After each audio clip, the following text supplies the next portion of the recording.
What it do, what it do. Welcome to another one over here at Game Chopping TV. Tap in, like, comment, and subscribe because we chopping this game over here, man. Had to tap into this one, man. This is coming out of Detroit right here, man. And I will say, in my opinion, this kind of situation is one of the shystiest that I don't wish upon nobody. And it's a shy situation that you definitely don't want to have to be in. And it lets you know that when it comes to bread, cheddar cheese, money, you gotta be careful, man, because you just, things become unpredictable, and it's just one of those situations, man, that you just gotta really be aware of everything, try your hardest anyway. But so this is how this kicks off. So you got this guy, 60-year-old Curtis Dixon, and then you have a YouTuber. So, a lot of times the YouTubers do this thing where they'll be in public somewhere and acting like they're, down and out in their need to see what your response is going to be. And I thought a lot of that stuff was fake. I didn't know that, that could be real situations sometimes if you just so happen to run across the YouTuber or whatever, the person on social media. But this is Mdmotivator. What he did was he set up in front of a store or something like that, and he acted like he was blind and was down and out and needed, I guess, a couple of dollars or something, to help him out. And so when Curtis Dixon comes up, he pitches it on him and tells him that he's blind and asks him if he had a couple of dollars, if he could help him out some kind of way, blah blah blah. And the Curtis Dixon guy, he doesn't look like the wealthiest person or anything. He looks like a common older guy. That, of course, like I say, doesn't look like the wealthiest person. But the Curtis Dixon guy, with what he does have, says, hey, I go in this store, I have some change, man. I should have a couple of dollars back, man. I'll give you a couple of dollars. I'll help you out, And so he did that, and like what the people on social media will do, if the person helps them, they will show like a whole bunch of gratitude to him. I guess like, man, you don't have a whole lot yourself, but you saw me in a situation needing help, and you really tried to help me. And then they, gift them different things like that. But in this case, the guy Mdmotivator gives this dude Curtis Dixon $100K.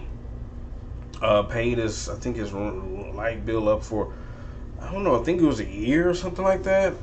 But he was just kind of like gifting them and stuff like that. And I guess it must have went live or something, and a lot of people were able to see it and stuff. And so not too long after that, he gets into a situation where he gets kidnapped and robbed, and as you see here, this SUV set on fire, and he got, he was beaten and everything, and he was found hog-tied in the burnt SUV, accordingly, to what they're saying happened.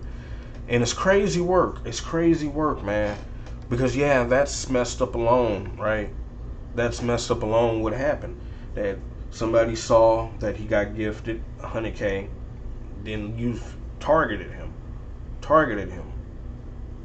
But let's see what they're talking about right here. This is the little piece on it right here. Let's hear what they have to say about this, because it's crazy work. Fair use, by the way. Fair use. Let's check this out. Kidnapped and beaten next to his burning car. His wife tied up during a home invasion. Dang. Agents say it was all part of a plot to steal thousands of dollars, and now it's who's facing charges that has people turning heads. We first told you about this story and the string of crimes that happened on Labor Day after video went viral of one of the victims receiving a large sum of money. Yep. And right now, 5 people are facing charges of conspiracy to commit kidnapping. They appeared in court this morning. Investigators say caught the people. They are among the accused, and they are some of the victims' own family members. I should let you know we've chosen to blur the victim's face. And see, now that's the kicker right there. That's the kicker of it all. Did you hear what he said? Because it made me wonder too. I'm like, dang, this guy He did a good deed. He got gifted $100K. Who would come along? Who would mess with, like, what? You mean tell me so he gets robbed and kidnapped a little bit of time after that? Like, who did that?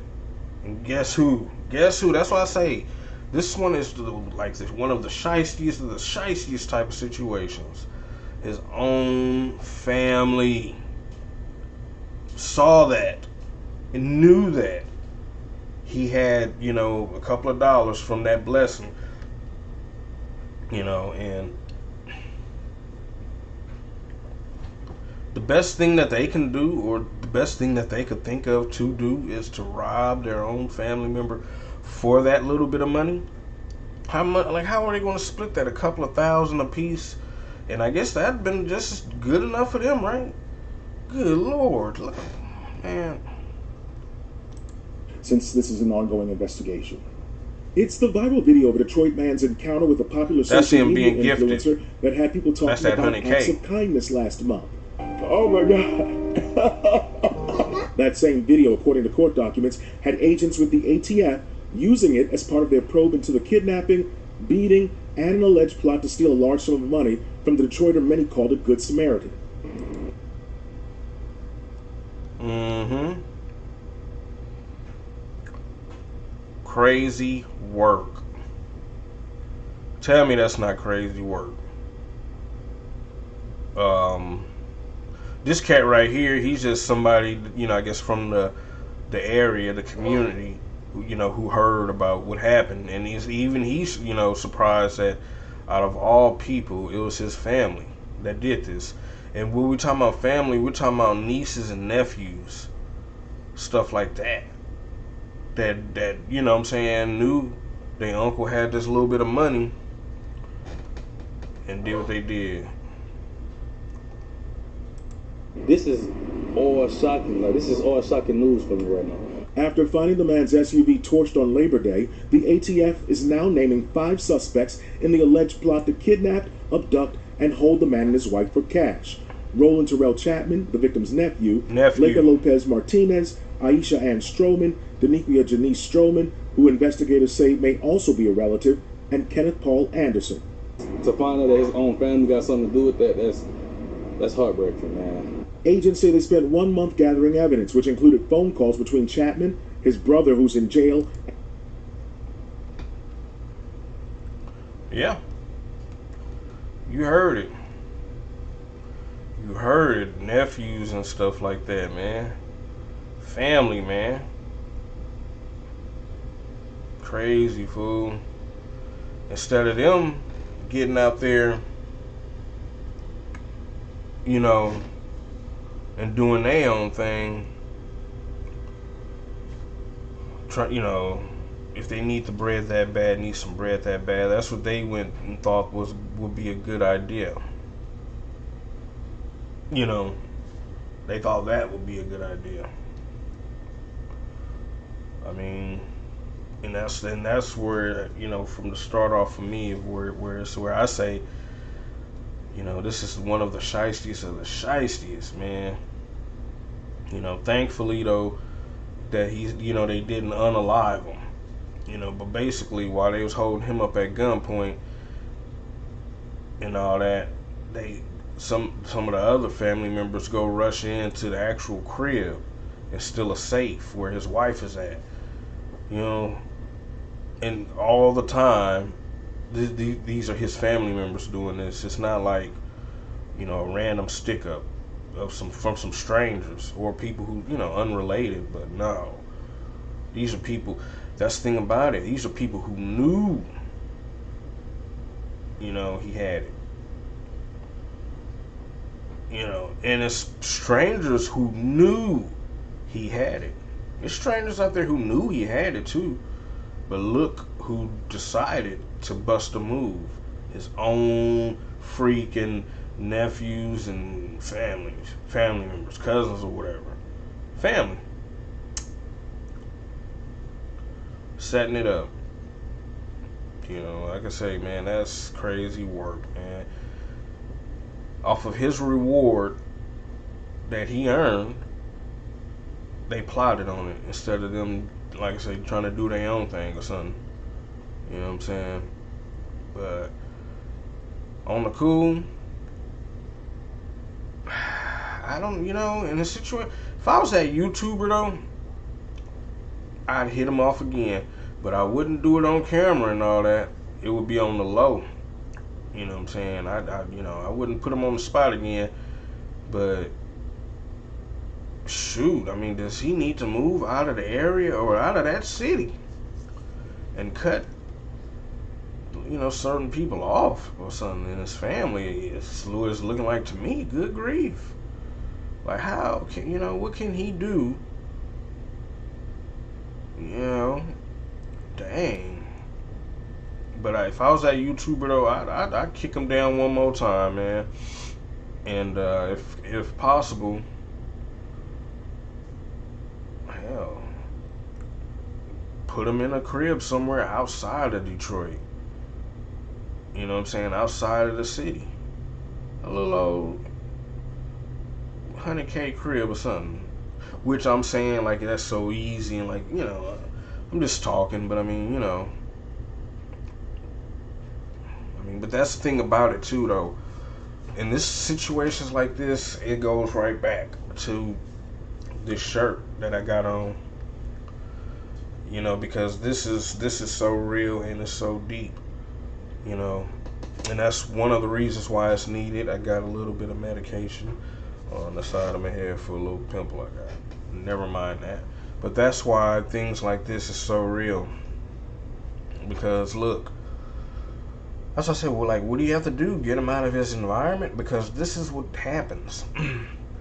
You may get a celebrity, a black celebrity, a lucky black basketball player, a sports player, who gets, like I said, gets lucky and is able to use his talent, to entertain people, to, make a dollar bill and to get wealthier than those around him. But that's the thing about it. He's the only one that's wealthy now. Everybody else is still scraping and, scraping, trying to, get by. Where you have this one person, who becomes a celebrity or something to entertain people, and now he has the money. The other ones around him don't have the money. So basically, guess what he becomes? Not to say like a bank, but he's the only one that got any kind of money, and more money than anybody around him has ever seen. He becomes their hope. It's not like when you have white people, white celebrities come up. Well, they're from a wealthy family already anyway, in most cases. They're the rest, even if they don't associate with them and they say, oh, I went to Hollywood and I was homeless, their family isn't bad off like that. And so when they come up, I mean, hey, it's not the same, because it's most likely their people are already wealthy. And I mean, that's why a lot of times when black people get money and they call themselves moving to the suburbs, they're just moving amongst regular white people. Everybody in that area, most isn't celebrities. I mean, like I say, when white people come up and being a celebrity, they don't have a bunch of their relatives in the background honestly and seriously needing help and bailouts and all that kind of stuff. Whereas the black person does. In his situation, he only got gifted 100K. That's not what can he, he can only do so much for himself and this, his people, I guess, with that. But that's what I'm saying. Everybody else around, that was the most money that they ever known or heard of, being that close to him. So depending on their situations too, they said screw it. You know what I'm saying? Versus if we would have had this, you could have black celebrity or people who get a hold of that kind of money, and everybody around them isn't looking at them as a come up or a target, because hey, okay, well, you did that, okay, well, life isn't so bad already anyway, so, you know, it's not like, you know, if we're already all good, or were already all good, it wouldn't be that. Like white people, for example, you know, and not to say, because there are some crooked ones, there are some crooked white ones, you know, that are just on that anyway. But the back of their family, there's wealth and money in most cases. You know, versus us, it's not. It's most likely going to be poverty with us in most cases. And so it's not a good situation, but I understand. It's not a good situation, but I definitely understand. And that's why I stand on this. You know what I'm saying? It goes right back to that. We could talk about how awful and all that it is, but it goes right back to that. If we would have been on this, had this, like I say, somebody get a little something like that, it wouldn't be, you know, it wouldn't be that big of a deal. It wouldn't be a big deal. It's like, yeah, we could, yeah, okay, all right. But when things aren't so good, it ain't, and it shows. You know, and that's what I say. It sucks, but I understand. I understand, and this is what definitely needs to happen. This is what needs to happen. You know, but yeah. But I don't excuse it. Don't excuse it, because I still wouldn't have done it. But you know, these are the real situations that we're put in. You know, only one of us get it. And everybody else has to sit in their juice, sit in their situations, because everyone doesn't get lucky. You know what I'm saying? And so you have a whole group around you that, you know, that has to sit there and watch. That's oppressed, you know. But they get to sit here and watch you because you got lucky, and that white person just threw that at you like it was. You sit there and in that video you watch that black dude just cry over every gift, and you know he meant it, you know. And the little white boy sitting up there. Like, if you could just throw that at people and you still good, that just lets you know that money ain't like that. Doesn't mean it's not like that for them. You know, it's just not like that for them. They have it, and we don't. Let's just they have it and we don't. You know, and you know, we gotta face the truth of that. And that's why situations can easily happen, because if you're hungry, and at some point the hunger just crosses everything out. Unless you know, and that's just the truth. It crosses all loyalty out in some cases. You know, the hunger overrides any loyalty. All you see is what I can get to feed this hunger.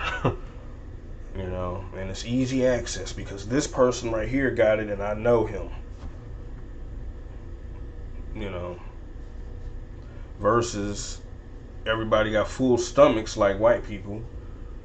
This other person now is in a situation, you know, or he, you know, we already got full stomachs anyway, but he just got some extra perks. Oh, that's lovely, that's great, you know.